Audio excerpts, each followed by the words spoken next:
teman-teman semua. Di sini kami mahasiswa Universitas Simalungun Fakultas Ekonomi. Kami akan mempresentasikan hasil pembelajaran kami, yaitu tentang biaya overhead pabrik. Sebelum kita memulai video ini, kami akan memperkenalkan diri. Perkenalkan, nama saya Alfredo Purba. Di sini kami akan mempresentasikan hasil pembelajaran kami.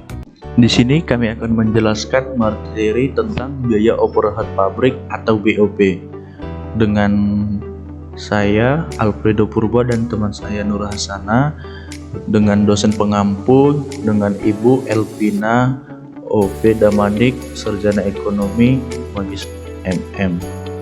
Kami dari Fakultas Ekonomi Universitas Simalungun Pematang Siantar. Yang akan menjadi pokok pembahasan kami yaitu yang pertama tentang konsep dasar BOP, yang kedua menyusun anggaran BOP, yang ketiga analisis alokasi BOP, dan yang keempat metode alokasi BOP, dan yang kelima pembebanan BOP. Oke, baik, selanjutnya saya akan menjelaskan tentang biaya overhead pabrik.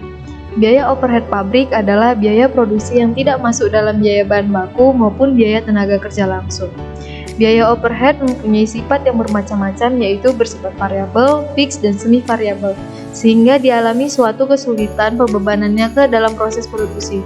Untuk mengatasinya adalah dengan menggunakan predetermined overhead rate. Predetermined overhead rate adalah tarif alokasi yang digunakan untuk menerapkan estimasi biaya overhead manufaktur ke objek biaya untuk periode pelaporan tertentu. Tingkat ini sering digunakan untuk membantu menutup buku lebih cepat karena menghindari kompilasi biaya overhead manufaktur aktual sebagai bagian dari proses penutupan akhir periode.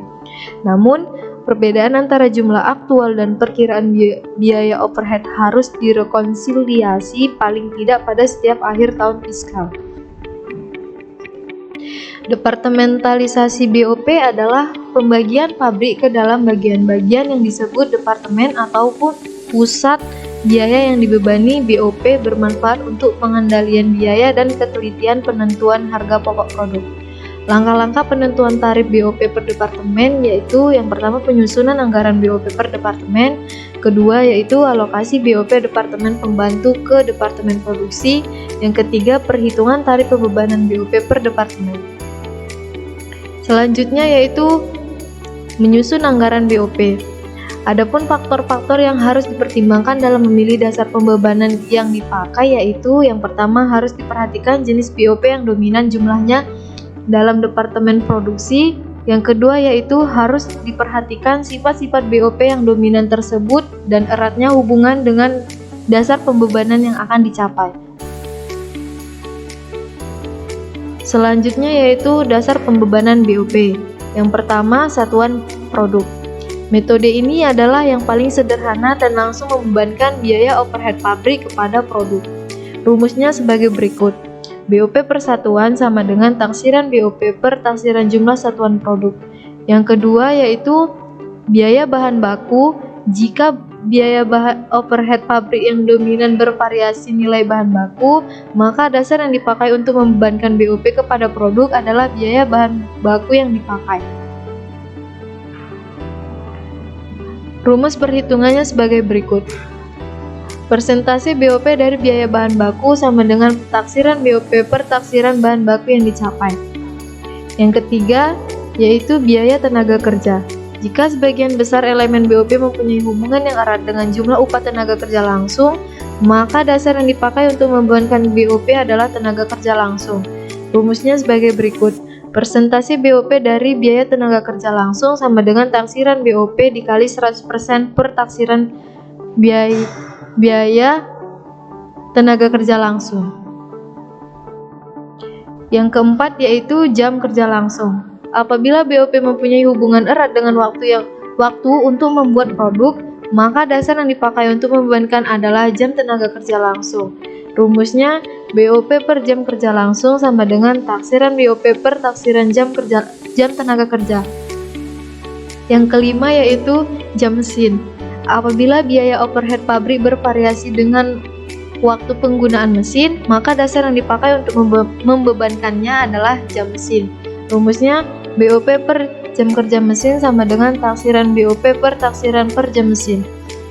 Menghitung BOP-nya sama dengan BOP yang dianggarkan per taksiran dasar pembebanan. Selanjutnya yaitu metode alokasi BOP. Yang pertama, metode alokasi langsung. Metode dalam mengalokasikan biaya secara langsung dari Departemen Jasa ke Departemen Produksi. BOP Departemen Pembantu diasumsikan hanya dinikmati oleh Departemen Produksi saja. Yang kedua yaitu metode alokasi bertahap. Metode pengalokasian biaya dari Departemen Jasa ke Departemen Produksi secara bertahap. Jasa pada Departemen Pembantu akan dialokasikan ke Departemen Pembantu dan Produksi. Tetapi jika alokasi ke Departemen Pembantu tidak material akan diberikan. Yang ketiga yaitu metode alokasi timbal balik. Biaya Departemen Pembantu akan dialokasikan ke Departemen Pembantu yang lain dan ke Departemen Produksi. Selanjutnya yaitu analisis selisih BOP. Prosedur pencatatan BOP adalah sebagai berikut. Yang pertama, mencatat masing-masing biaya BOP ke dalam perkiraan sesuai dengan jenis biaya tersebut. Yang kedua, mencatat pembebanan BOP ke perkiraan barang dalam proses berdasarkan tarif yang telah ditentukan. Yang ketiga, mengumpulkan seluruh tarif BOP yang sebenarnya ke dalam perkiraan BOP yang sebenarnya. Yang keempat yaitu menutup perkiraan BOP yang dibebankan dengan memindahkan saldonya ke perkiraan BOP yang sebenarnya. Yang kelima, mencatat selisih antara BOP yang sebenarnya dengan BOP yang dibebankan dengan menghitung selisih debit dengan kredit perkiraan BOP yang sebenarnya. Jenis selisih BOP. Yang pertama, selisih anggaran atau budget variance, yaitu selisih antara anggaran BOP dengan BOP yang sesungguhnya. Jika laba, apabila BOP yang sesungguhnya lebih kecil dari BOP yang dianggarkan pada kapasitas sesungguhnya. Jika rugi, apabila BOP yang sesungguhnya lebih besar dari BOP yang dianggarkan pada kapasitas sesungguhnya. Selanjutnya yaitu selisih kapasitas atau idle capacity variance, yaitu selisih yang timbul akibat kapasitas yang sesungguhnya berbeda atau lebih atau kurang dari kapasitas yang dianggarkan. Selisih kapasitas merupakan selisih yang terjadi pada BOP tetap, dan jika laba apabila BOP tetap dianggarkan lebih kecil dari BOP tetap yang dibebankan. Jika rugi apabila BOP tetap dianggarkan lebih besar dari BOP tetap yang dibebankan. Contoh selisih anggaran. PT Sasimo, sebuah perusahaan, mencatat data tentang BOP-nya sebagai berikut. Anggaran BOP pada kapasitas normal yang direncanakan sebanyak 30.000 jam kerja mesin adalah sebagai berikut. BOP variabelnya sejumlah Rp1.500.000 dan biaya BOP tetapnya sejumlah Rp1.400.000. BOP sesungguhnya pada kapasitas 38.000 jam kerja mesin adalah sebesar Rp3.000.000 diminta, dan yang ditanya yang pertama itu hitunglah selisih pembebanan BOP, yang kedua analisa selisih BOP. Baik, selanjutnya saya akan menjelaskan yaitu penyelesaiannya. Perhitungan selisih lebih atau kurang pembebanan BOP pada tarif BOP yaitu pada jam per kapasitas normal. BOP variabel 1.500.000 dibagi 38.000 hasilnya 39 per jam rupiah. BOP tetapnya 1.400.000 dibagi 38.000 hasilnya 44 rupiah per jam. Maka tarif BOP-nya itu dari hasil variabel ditambah tetap menjadi 83 rupiah per jam kerja mesin. Jumlah BOP yang sesungguhnya yaitu dalam kapasitas 38 jam menjadi 3 juta. Jumlah BOP yang dibebankan dari 30.000 dikali 83 per jam kerja mesin, maka hasilnya 2.490.000. Selisih kurangnya itu yang dibebankan menjadi 510.000 rugi. Selisih anggaran. Metode yang pertama, BOP yang sesungguhnya yaitu 3 juta. Anggaran BOP pada kapasitas sesungguhnya yaitu BOP tetap 1.400.000, BOP variabel 38.000 dikali 39 rupiah hasilnya 1.482 ditambahkan maka hasilnya 2.882.000. Selisih anggarannya 100.018, yaitu laba. Metode yang kedua, BOP yang sesungguhnya 3 juta, anggaran BOP tetap Rp1.400.000, BOP variabel yang sesungguhnya 1.600.000, BOP variabel yang dibebankan yaitu 1.482.000, maka selisih anggarannya 118.000, yaitu laba. Selisih kapasitas, metode yang pertama, BOP tetap yang dianggarkan 1.400.000, BOP tetap yang dibebankan 1.672.000. Selisih kapasitasnya menjadi minus 272, maka menjadi rugi. Metode yang kedua, kapasitas normal 30.000 jam. Kapasitas yang sesungguhnya 38.000 jam, maka kapasitas yang tidak terpakai menjadi 8.000 jam. Tarif BOP pada jam yaitu Rp34, maka selisih kapasitasnya menjadi minus 272, maka dia rugi. Berdasarkan analisis tersebut di atas dapat diketahui selisih anggarannya yaitu 118, selisih kapasitasnya yang rugi menjadi 272 dikurangkan menjadi total selisihnya 145.200. Pembebanan biaya overhead pabrik. Yang pertama, pembebanan biaya overhead pabrik atas dasar tarif. Tarif biaya overhead pabrik yang telah ditentukan di muka kemudian digunakan untuk membebankan biaya overhead pabrik kepada produk yang diproduksikan. Di sini kami akan membuat contohnya, yaitu dari PT Sasimo, yaitu anggaran biaya overhead pabrik untuk tahun 2020 atas dasar kapasitas normalnya 70.000 jam mesin. Biaya penolongnya di variabel 1.200.000, biaya listrik di variabel 2 juta, biaya bahan bakar di variabel 1.500.000, biaya tenaga kerja tidak langsung yang variabel 2 juta, yang tetap 2.500.000, biaya kesejahteraan karyawan di tetap 2 juta, biaya reparasi mesin di variabel 800, di tetap 600, biaya asuransi gedung tetap 700, biaya depresiasi di tetap 900. Maka jumlah variabelnya 7.500.000, di yang tetapnya 6.700.000. Jumlah total keseluruhannya menjadi 14.200.000. Perhitungan BOP. Tarif BOP variabel 7.500.000 dibagi 70.000 jam mesin, maka hasilnya Rp1.071 per jam mesin. Tarif BOP tetapnya 6.700.000 dibagi 70.000 jam mesin, maka hasilnya Rp957 per jam mesin. Tarif overhead pabrik yang seluruhnya menjadi Rp2.028 per jam mesin.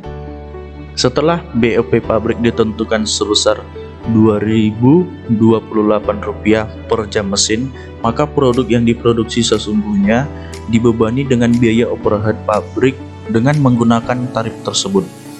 Jika dari contoh yang pertama menerima 50 macam pesanan dan menghabiskan waktu pengerjaan sebanyak 80.000 jam mesin dalam tahun 1991, maka biaya overhead pabrik yang dibebankan kepada produk adalah sebesar Rp162.240.000. Hasilnya itu dari Rp2.028 dikali 80 jam mesin dan dicatat dalam jurnal, yaitu barang dalam proses biaya overhead pabrik di debit Rp162.240.000, biaya overhead pabrik yang dibebankan di kredit Rp162.240.000. Pembebanan BOP kepada produk dalam metode variable costing. Dari contoh yang pertama menggunakan metode variable costing, maka biaya overhead pabrik yang dibebankan pada produk sebesar 85 juta, hasilnya itu dari 1071 dikali 80.000 jam mesin dan dicatat dengan jurnal. Barang dalam proses biaya overhead pabrik itu dikredit dengan jumlah Rp85.680.000. Biaya overhead pabrik yang dibebankan itu dikredit dengan jumlah Rp85.680.000. Yang kedua, pengumpulan BOP sesungguhnya. Biaya oper pabrik yang sesungguhnya terjadi dikumpulkan untuk dibandingkan dengan BOP yang dibebankan kepada produk atas dasar tarif yang ditentukan di muka. Dalam tahun berjalan, BOP yang sesungguhnya terjadi dikumpulkan dalam rekening BOP yang sesungguhnya. Misalkan, untuk melanjutkan contoh yang pertama tadi, maka BOP yang sesungguhnya terjadi adalah sebesar 10.700.000 dengan rincian yang tercantum dalam gambar yang berikutnya. Selisih BOP yang sesungguhnya itu terjadi dengan dibebankan kepada produk adalah sebesar 3.300.000, yaitu perkiraan dari 14.200.000 dikurang 10.900.000. Nah, inilah yang tadi tabel untuk biaya oper pabrik yang sesungguhnya, yaitu yang terjadi pada tahun 2012 pada kapasitas yang sesungguhnya yang dicapai 65 jam mesin. Biaya bahan penolongnya yaitu di variabel 1 juta, biaya listrik variabel 1.500.000, biaya bahan bakar di variabel 800, biaya tenaga kerja tidak langsung yang di variabel 1.500.000, di yang tetap 2 juta. Biaya kesejahteraan karyawan tetap 1.500.000, biaya reparasi dan pembiayaan di variabel 500 dan di tetap 600. Biaya asuransi dia ditetap 700, biaya depresiasi dia ditetap 800. Maka jumlah variabelnya 5.300.000, di yang tetap 5.600.000. Maka jumlah total keseluruhannya menjadi 10.900.000. Jurnal yang dibuat oleh PT Sasimo untuk mencatat biaya oper pabrik yang sesungguhnya terjadi berdasarkan data dalam gambar 1.2 adalah sebagai berikut. Biaya oper pabrik yang sesungguhnya 10.900.000 itu di debit, persediaan bahan penolong 1 juta dia di kredit, persediaan bahan bakar sebanyak 800 di kredit, gaji dan upah 3.500.000 di kredit, persediaan suku cadang sebanyak 500 di kredit, persekot asuransi gedung sebanyak 700 di kredit, akumulasi depresiasi mesin sebanyak 800 itu di kredit. Dengan kas jadi Rp3.450.000. Perhitungan dan analisis selisih BOP dengan menggunakan metode full costing. Jika perusahaan menggunakan metode full costing dalam penentuan harga pokok produksinya, pada akhir periode akuntansi dilakukan penghitungan selisih BOP yang dibebankan kepada produk, yaitu sebagai berikut. BOP yang dibebankan kepada produk 65.000 jam mesin dikali Rp2.028, maka hasilnya Rp131.820.000. Biaya oper pabrik yang sesungguhnya 10.900.000, yaitu dengan dikurangkan, maka selisih biaya oper pabriknya menjadi Rp120.920. Untuk mencatat selisih BOP pabrik tersebut perlu dibuat dua jurnal. Jurnal yang pertama untuk menutup rekening BOP yang dibebankan ke rekening BOP yang sesungguhnya. Berdasarkan jurnal penutup tersebut dibuat sebagai berikut. Biaya oper pabrik yang dibebankan itu dikredit dengan jumlah 10.900.000. Biaya oper pabrik yang sesungguhnya 10.900.000 itu di kredit. Jurnal untuk mencatat selisih BOP, yaitu jurnal tersebut dibuat sebagai berikut. Selisih biaya oper pabrik di debit sebanyak 10.900.000, biaya oper pabrik yang sesungguhnya itu dikredit sebanyak 10.900.000. Yang keempat, perhitungan dan analisis selisih BOP dengan menggunakan variable costing. Jika perusahaan menggunakan metode variable costing dalam penentuan harga pokok produksinya, pada akhir periode akuntansi dilakukan perhitungan BOP yang lebih atau kurang dibebankan kepada produk. Dengan contoh soal, BOP variabel yang dibebankan kepada produk 65.000 jam mesin dikali 1071 per jam mesin, maka hasilnya Rp69.615.000. Biaya overhead pabrik variabel yang sesungguhnya 5.300.000. Selisih biaya overhead pabrik variabel 64.315 rupiah. Untuk mencatat selisih biaya overhead pabrik variabel tersebut, perlu dibuat dua jurnal, yaitu yang pertama, jurnal untuk menutup rekening BOP yang dibebankan ke rekening BOP variabel sesungguhnya. Jurnal penutupan tersebut yaitu yang dibuat biaya overhead pabrik yang dibebankan itu di debit sebanyak 69.615. Biaya overhead pabrik yang sesungguhnya itu di kredit sebanyak 69.615. Yang kedua, jurnal untuk mencatat selisih BOP variabel sebagai berikut, yaitu selisih biaya overhead pabrik itu di debit dengan jumlah 69.615. Biaya overhead pabrik variabel yang sesungguhnya itu di kredit sebanyak 69.615. Sekian presentasi dari kami. Lebih dan kurangnya kami mohon maaf, dan kepada teman-teman ataupun penonton yang nonton ini jangan lupa di like dan subscribe ya. Kami pamit. Sekian dan terima kasih.